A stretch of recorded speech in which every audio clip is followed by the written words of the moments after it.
we're today, there we are. I got both. I got two cameras going, so bear with me.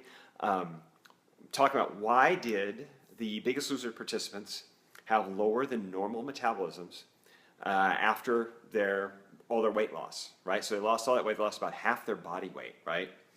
And hundreds of pounds in many cases, 1 to 200 pounds.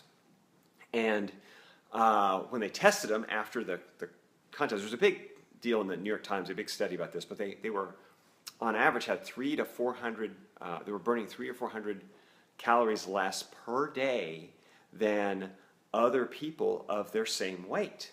Now, this was kind of alarming. This was like, well, what happened in these poor people? This is why, why they're getting their weight back after dieting, and it's really a good reflection of what happens to a lot of people who have been yo-yo dieting or dieting for a long time, but they do the low carb or low calorie, not low carb, excuse me, low calorie dieting or a low fat. Usually it's a low fat diet, and they've been doing this for a while and cutting calories down, and then when they kind of go back to normal, they gain it all back, right? And they have low energy.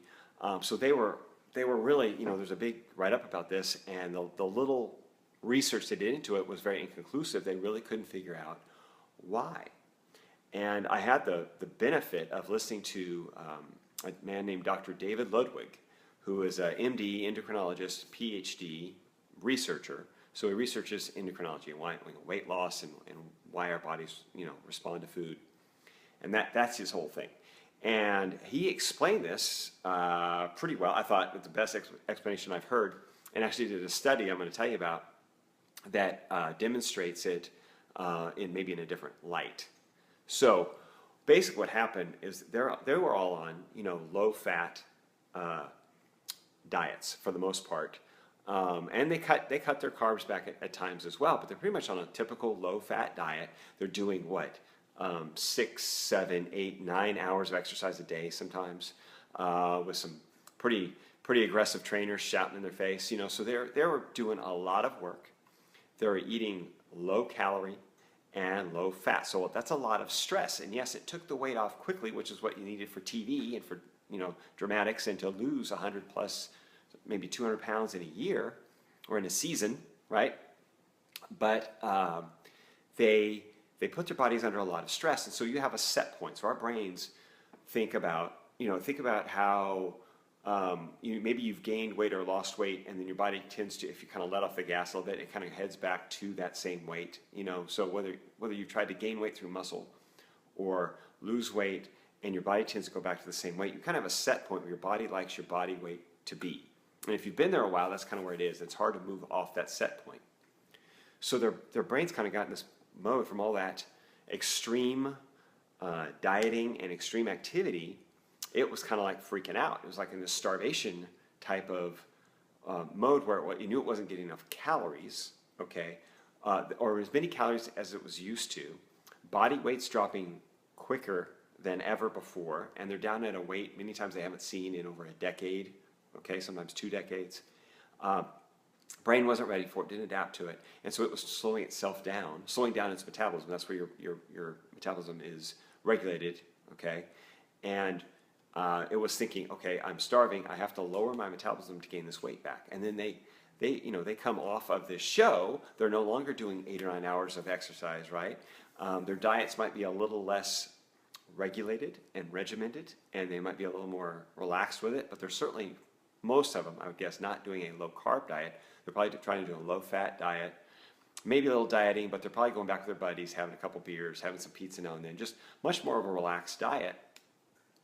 And with the lowered metabolism, they gained all their weight back. So he did this study, Dr. David Ludwig did this study that was published in JAMA, which is a Journal of American Medical Association, so a very reputable journal, in 2012. He took 21 young adults, okay, so young people, and maybe they're going to respond better than anybody, certainly better than 40-somethings, right? Because our bodies don't react the same. We're much less tolerant of carbohydrates and excess calories in our 40s than we were in our 20s. But young adults, and he got them to all who had a higher weight or higher BMI, okay? So they had a higher body mass index, or they were a little overweight. They need to lose some weight.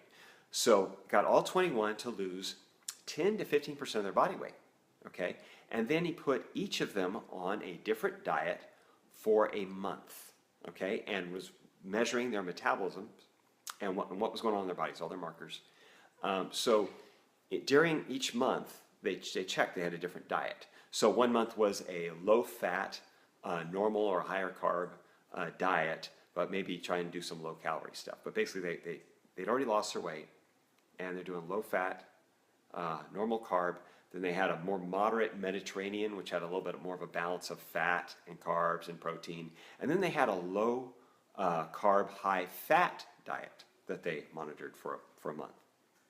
And what they found was that of these 21 young adults, the ones that had when they did, the month that they did a low fat, higher carb or normal carb diet, your typical diet, healthy, but still typical balance, that their metabolisms actually lowered 300 to 400 calories a day. So these guys had only lost 10 to 15% of their body weight. They weren't severely overweight, but they had enough to lose 10 to 15%. Okay, so nothing compared to what Biggest Loser did. But even though they only lost 10 or 15%, their metabolisms dropped 300 to 400 calories a day on average. Okay, in a month. As responding to that 10 to 15% weight decrease. Not much happened, I think, with the Mediterranean diet, but the low carb, high fat diet, their metabolisms did not change. So they had a weight loss drop, right? A drop in weight. Metabolisms did not change, so the brain didn't even really recognize or respond to or change things based on their weight loss. It didn't lower their metabolism, it held steady, and they continued to lose weight. So that tells us something, that basically the metabolic stress caused by basically low fat, higher carb dieting, which causes a lot of insulin to go and fat storage, right? And low calorie dieting, okay, which also creates metabolic stress and we all know can lower metabolisms, that's pretty much established, is causing enough metabolic stress that the brain goes, we're shutting things down, feels like we're starving, our organs and muscles aren't getting enough nutrients, let's lower our metabolism. The high fat, low carb diet didn't respond that way. The metabolic stress isn't there to cause a reaction. There was just no reaction, there's no change. And so, again, if your metabolism stays the same, you keep losing weight, you're going to keep losing weight, basically. You're going to continue losing weight. So that should tell us something, that basically a high fat, low carb diet is much more effective for weight loss, and you're not going to get the negative response or the starvation response from our brain that you do from the yo-yo low-calorie dieting that has been basically recommended for the last, 4 or 5 decades. So if you have questions or comments, I'm sure some of you have experienced this before, where you do a low-calorie diet and your energy level drops, or once you start eating normal again, you lose some weight, but you gain all the weight back. I tell you something, if you're on basically a low-carb diet is a lifestyle change, okay? It's not a short-term thing. It's not a fad diet. It's a lifestyle change, but you're going to lose weight, you're going to stay lean, and you're going to continue burning calories, okay? Burning fat, okay? Stored fat, because your body's going to be allowed to release it, but you're not going to have the metabolic drop, you're not going to have low energy, and you're going to be really feeling a whole lot healthier and better with less inflammation in your body, and lowering your risk for disease markers like heart disease and stroke and diabetes. So if you have questions or comments, plus I'd love to hear from you if you've experienced this before. I'm happy to answer questions about it. And feel free to share or post their name in the comments below if someone you think would benefit from hearing this. Talk to you later.